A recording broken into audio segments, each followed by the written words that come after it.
Hello à tous, j'espère que vous allez bien. Aujourd'hui on se retrouve pour un nouvel épisode de Nouveaux Créateurs, le podcast où l'on parle création de contenu et marque personnelle. Alors aujourd'hui on va aborder une thématique bien particulière puisque on va aborder le fait que j'ai un podcast mais pas d'invité. Voilà. Et en fait, ce qui se passe, c'est que quand j'ai commencé à réfléchir à l'idée de créer ce podcast-là, je pensais qu'il allait parler du podcast en lui-même. Et en fait, j'ai trouvé que l'idée de ce podcast était très bonne parce que je trouve que ça va mettre en avant un point un peu universel qui est le fait de commencer à créer des opportunités quand on part de zéro. Parce qu'au final, aujourd'hui, trouver des invités pour ce podcast, c'est partir de zéro. Et je trouve que ça peut être un exemple parmi tant d'autres. C'est un peu comme trouver ses premiers clients, trouver ses premiers collaborateurs, ou juste simplement rencontrer de nouvelles personnes. Et je pense qu'on peut être très nombreux à se poser cette question qui est comment avancer quand personne ne nous connaît et qu'on a quand même envie de faire notre place, de faire sa place dans le monde actuel et tout ce qui s'y passe.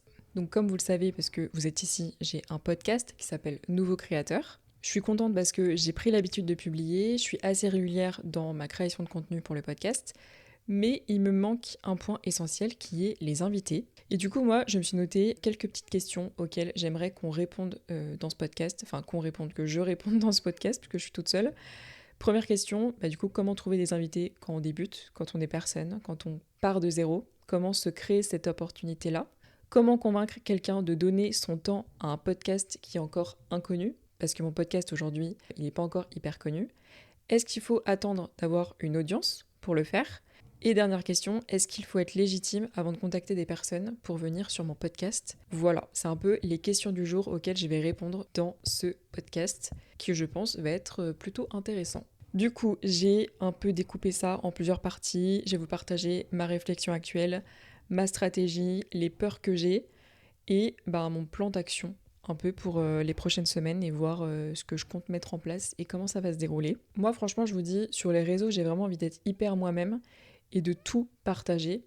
Donc c'est pas grave si je me tape la honte et que je dis que j'ai pas d'invité pour mon podcast. En fait tout le monde part de zéro et aujourd'hui moi j'écoute des podcasts qui ont débuté avec 0 abonnés et qui aujourd'hui s'en sortent très bien. Donc c'est ok de se lancer et de partir de zéro, franchement c'est pas quelque chose qui me fait forcément très peur. Après voilà, il y a toujours quelques petites choses qui font qu'on doute et qu'on n'est pas trop sûr de nous. Mais du coup on va voir ça ensemble. Évidemment si vous avez des retours à me faire, n'hésitez pas à me les faire en commentaire. Et puis voilà, c'est parti. Alors du coup, première partie et première erreur. Je pense que quand on se lance et qu'on a envie de faire connaître le podcast assez rapidement, on a tout de suite l'envie d'avoir un très gros invité. Et je pense que c'est pas du tout comme ça qu'il faut commencer. Je pense que ça sert à rien de chercher directement un créateur de contenu ou un entrepreneur avec des millions, voire des centaines de milliers d'abonnés, c'est pas la peine. Mais il faut quand même travailler les premiers invités qui vont arriver sur le podcast parce que je trouve que c'est eux qui vont un peu définir par la suite l'identité du podcast. C'est eux qui vont donner le ton des conversations présentes et futures. C'est aussi eux qui vont influencer forcément les futurs invités. Parce que là aujourd'hui, j'ai pas d'invité pour dire ok, là, il y a telle et telle personne qui sont déjà venues sur mon podcast. Si tu veux venir, vas-y, regarde, elle a déjà fait ci ou ça. Là, j'ai personne. Donc ça veut dire que les personnes qui vont arriver sur ce podcast, forcément, elles ont été potentiellement influencées par d'autres personnes qui seront venues avant.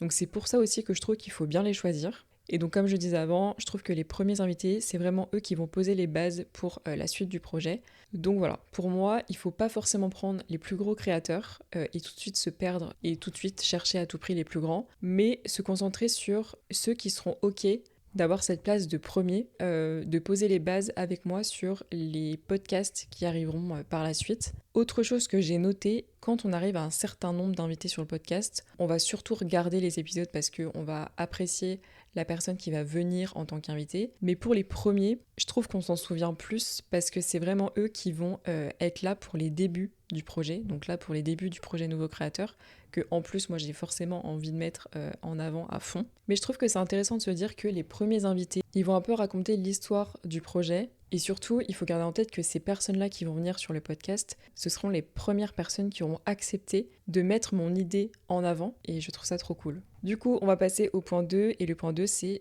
du coup la stratégie que j'aimerais mettre en place pour trouver les premiers invités, tout simplement.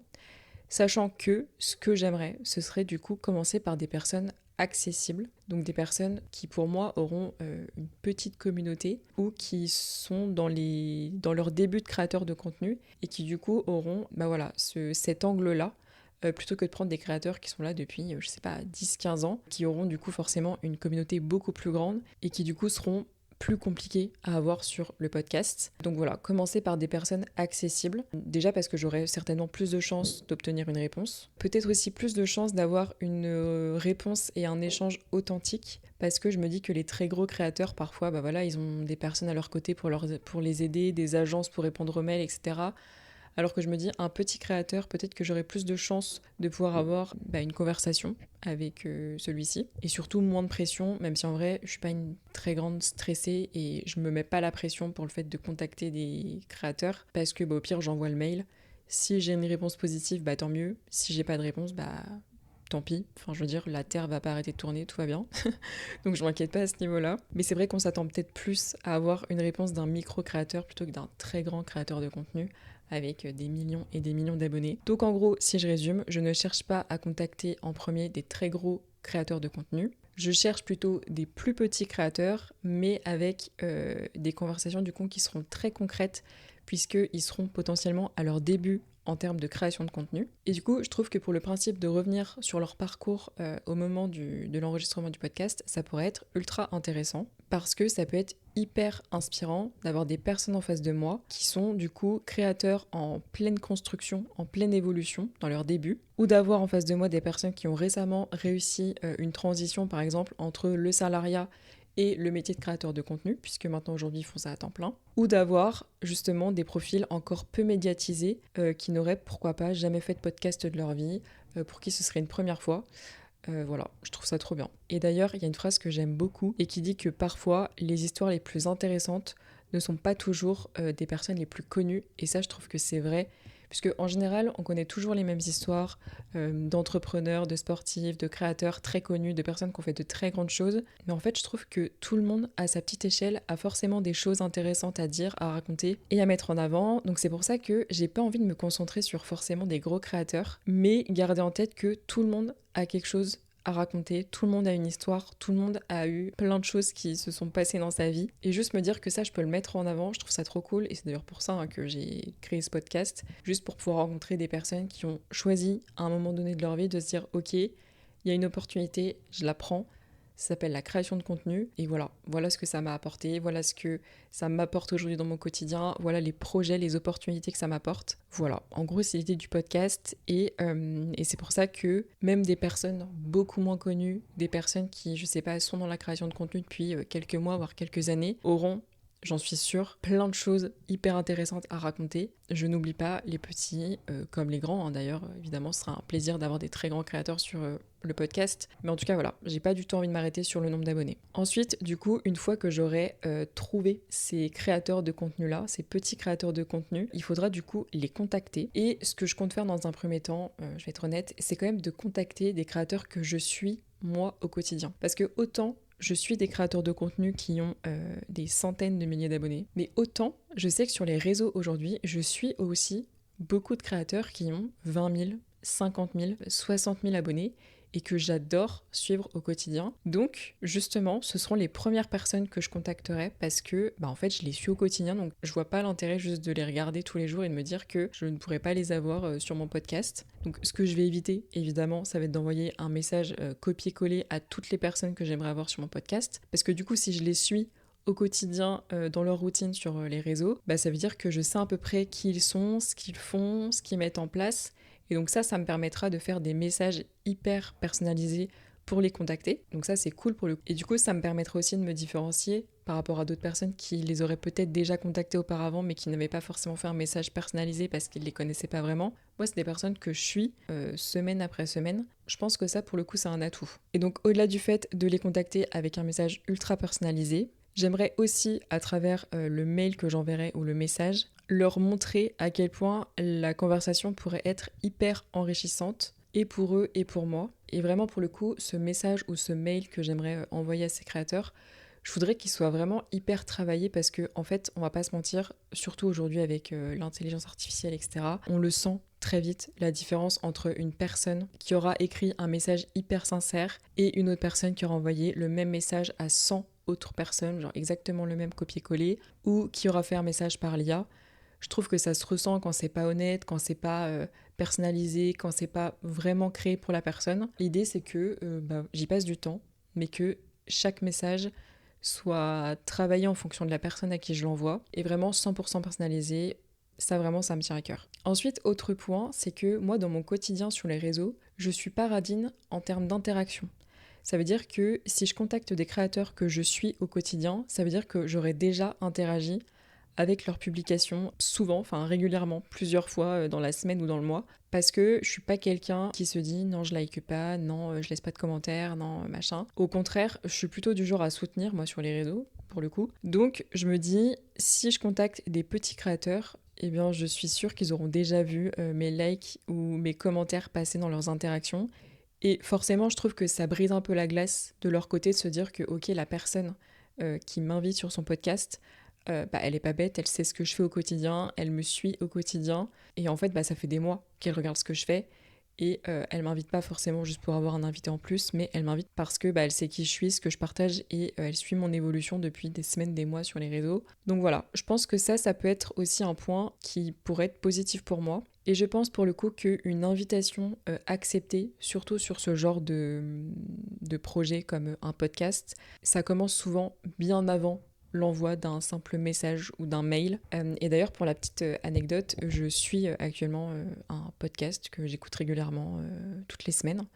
Et c'est un podcast qui est là depuis des années, donc vraiment qui est ancré en France. C'est un podcast francophone.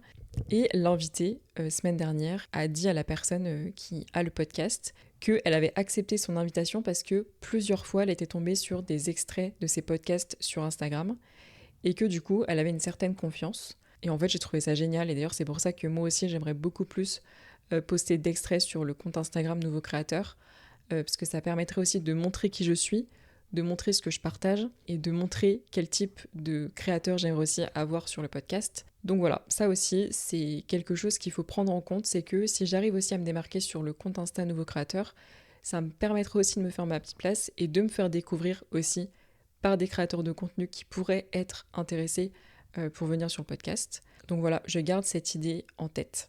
Ensuite, on va arriver au point 3 qui est ce qui me fait peur. Je pense que c'est pour tout le monde pareil, mais ce qui me fait peur, c'est le refus. Encore une fois, c'est pas quelque chose qui me fait peur, c'est plus je serai un peu déçue, voilà, parce que je sais que je vais pas avoir de mal à envoyer des mails ou des messages, parce que encore une fois, comme je le dis, si on tente rien, on n'a rien.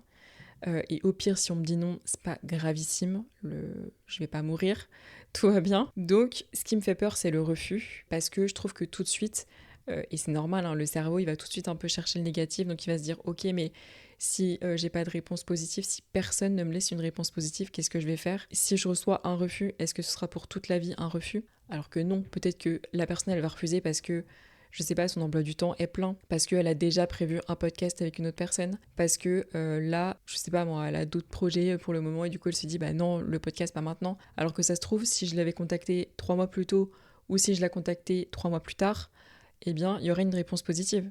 Donc voilà, après moi je sais que je suis quelqu'un qui va toujours chercher un peu le positif, donc je suis pas quelqu'un qui va se braquer, même si j'ai un nom ou quoi. Il y a toujours une façon de s'en sortir, vraiment j'en suis persuadée. Donc c'est ok si j'ai un refus, mais il y a quand même cette petite pression de se dire si je n'ai que des refus et si je n'ai aucune réponse positive, qu'est-ce que je fais? Mais voilà, je garde en tête que un refus, c'est pas forcément un rejet. C'est pas parce qu'on me dit non aujourd'hui qu'on me dira pas oui plus tard, que le timing peut être mauvais, que comme je disais, la personne elle peut avoir un planning ultra chargé, donc c'est juste pas le moment. Et surtout, voilà, je garde en tête que j'ai pas peur du non et que dans tous les cas, et il faut se le dire, je serai pas la première à avoir un podcast à qui on dira non. Donc juste c'est ok d'avoir des noms. Donc voilà, tout va bien. Ensuite, autre point que j'ai noté un petit peu dans les peurs, c'est qu'il y a un peu le syndrome de l'imposteur, vous voyez, le syndrome de l'imposteur, donc le manque de légitimité, parce que je pense que dans cette situation-là, on peut avoir très vite des questions qui viennent en tête du genre pourquoi cette personne elle accepterait de travailler avec moi alors que je m'appelle Justine Orphelin, je suis personne encore. Enfin, je veux dire, pourquoi moi? Ensuite, je sais pas moi, est-ce que mon podcast aujourd'hui, il est suffisamment crédible pour que certaines personnes soient OK de venir s'installer avec moi sur un canapé, sur un fauteuil pour discuter? Enfin, vous voyez, il y a tout un tas de questions. Je pense que au moment où il va être temps de contacter les invités qui pourraient venir se mêler un petit peu à tout ça. Et voilà, il faut juste être OK et passer au-dessus. Et garder en tête que de toute façon, personne ne devient légitime avant d'avoir agi et essayé quelque chose. Et que pour moi, et ça je l'ai toujours dit, la légitimité et la confiance en soi, elles se créent en faisant et pas en attendant que les choses se passent. Il faut passer à l'action. Et que, autre point, tous les podcasts du monde ont commencé sans audience. Donc, c'est OK de ne pas avoir beaucoup d'abonnés, de ne pas avoir une très large audience. Et dans tous les cas, je pense qu'au moment où il y aura des invités sur le podcast, c'est comme ça que l'audience aussi prendra et permettra au podcast de se développer de plus en plus. Ensuite, autre point que j'ai mis dans la peur, c'est la peur de ne pas être à la hauteur au moment du podcast. Parce que là, je parlais de l'avant, sur le fait de contacter des invités, de les trouver, etc. Mais il y a aussi le pendant et l'après. Si vraiment je trouve un invité et qu'il vient sur le podcast, j'ai aussi des questions qui me viennent en tête. Du genre, est-ce que je vais savoir poser les bonnes questions ? Est-ce que je vais réussir, moi, à amener la conversation, savoir quoi dire? Est-ce que juste ça va bien se passer? Est-ce qu'on va s'apprécier et est-ce que la conversation, elle sera quand même assez fluide dans l'ensemble? Est-ce que je vais réussir à créer une conversation intéressante? Parce que quand même, c'est le but du podcast, si j'invite un invité. Et ensuite, il y a l'après. Est-ce que tout va bien se passer en termes de retombées pour la personne qui va venir sur mon podcast? Parce que moi, l'objectif, c'est que la personne, elle vienne, mais qu'elle passe un bon moment, et qu'elle soit contente aussi de l'impact que ça aura pour elle par la suite. Et je me sentirais trop mal si une personne vient sur mon podcast et qu'elle passe un mauvais moment et que en rentrant chez elle, je sais pas, elle voit des critiques ou des choses négatives. Enfin, franchement, c'est pas du tout ce que j'aimerais qu'il arrive. Même si sur les réseaux, je trouve que on est un peu à l'abri de rien. C'est aussi ce genre de questions que je me pose. Mais dans tous les cas, je me rappelle que je vais forcément apprendre en faisant et en avançant. Encore une fois, je n'oublie pas cette phrase. Et que je pense aussi que chaque épisode sera toujours un peu meilleur que le précédent. Parce que forcément, tu prends l'habitude des questions, de la conversation, et donc avec le temps, ça devient beaucoup plus fluide. Et dans tous les cas, avec ce podcast, je ne cherche pas la perfection, je cherche l'authenticité. J'ai juste envie qu'une personne vienne s'asseoir à côté de moi et qu'on puisse discuter de son parcours, de comment elle a débuté, de comment elle s'est sentie, de comment elle a compris que ça commence à prendre sur les réseaux, de tout ce que ça lui apporte dans sa vie aujourd'hui. C'est ça l'objectif. L'objectif, c'est pas de poser des questions hyper poussées et de mettre mal à l'aise quelqu'un. C'est pas l'objectif. Donc voilà pour ce point 3 par rapport à un petit peu toutes les peurs que j'ai avec ce podcast. Mais c'est ok et ça va le faire, on s'inquiète pas. Alors ensuite le point 4, je voulais faire un peu un point sur ce que je cherchais vraiment avec ce podcast, mais du coup j'ai un peu de le faire tout de suite à l'instant. Le but précis, c'est pas de faire des vues, de faire du chiffre ou de cumuler des épisodes. C'est, comme je disais, rencontrer des personnes inspirantes et authentiques, comprendre leur parcours et apprendre directement auprès d'elles plus de choses par rapport à ce nouveau métier de créateur de contenu et vraiment créer tout un truc autour des coulisses de la création de contenu et de réussir à documenter toute l'économie des créateurs parce que aujourd'hui la création de contenu, qu'on le veuille ou non, c'est notre quotidien à tous sur tous les réseaux. Donc je pense et j'en suis persuadée qu'il y a beaucoup de choses à dire et que ça ne peut que être intéressant. Vraiment, j'en suis sûre. C'est marrant parce que j'ai essayé de trouver des personnes qui faisaient un peu comme moi, qui partaient de zéro, qui avaient un podcast, qui essayaient un petit peu de documenter ça, leur début sur les réseaux et tout. J'ai pas forcément trouvé, je pense pas être la seule à le faire, mais soit ça n'intéresse que moi, et donc ma thématique est pas bonne et ce que je fais ne fonctionnera jamais, soit ça peut très bien fonctionner, intéresser et être intéressant. Donc voilà, on verra. Mais en tout cas, je suis contente de documenter tout ça, encore une fois. En tout cas, on arrive bientôt vers la fin de ce podcast. Ce que je me suis noté aussi, c'est que je trouve ça hyper intéressant de me dire que dans plusieurs années, je pourrais retourner et regarder en arrière et voir l'évolution des invités, des personnes qui seront venues sur mon podcast. Ça, je trouve ça fou parce que je peux très bien faire venir une personne qui est, je sais pas, 30 000 abonnés aujourd'hui sur Insta et qui dans 2-3 ans en aurait 500 000 ou 1 million. Et ça, je trouve ça dingue de me dire que j'aurais eu un peu en avant-première le début du parcours de cette personne. Et autre point que je me suis noté aussi, c'est ce qui permet aussi le podcast, surtout avec des invités, de se construire un réseau. Et je trouve que le podcast avec des invités, c'est un peu le meilleur prétexte du monde pour pouvoir rencontrer de nouvelles personnes et en apprendre davantage sur plein de sujets qui soient. Donc voilà, l'idée du podcast avec des invités, je trouve ça génial, je trouve ça trop bien. Et je trouve que ça ne peut que être opportunité parce que ce soit pour la personne qui vient ou pour moi, on pourra en apprendre davantage sur l'un, sur l'autre et ça peut que apporter des belles rencontres, des opportunités, des amitiés, pourquoi pas, des collaborations, j'en sais rien. Donc voilà, que du positif au final, du fait d'avoir un podcast et d'avoir l'idée d'avoir des invités sur ce podcast. En tout cas, pour conclure, du coup, ce qu'il me reste à faire maintenant, ça va être du coup de contacter les créateurs. Je vais pas vous mentir, j'ai déjà une liste des créateurs que j'aimerais contacter, évidemment, et d'ailleurs j'en ai déjà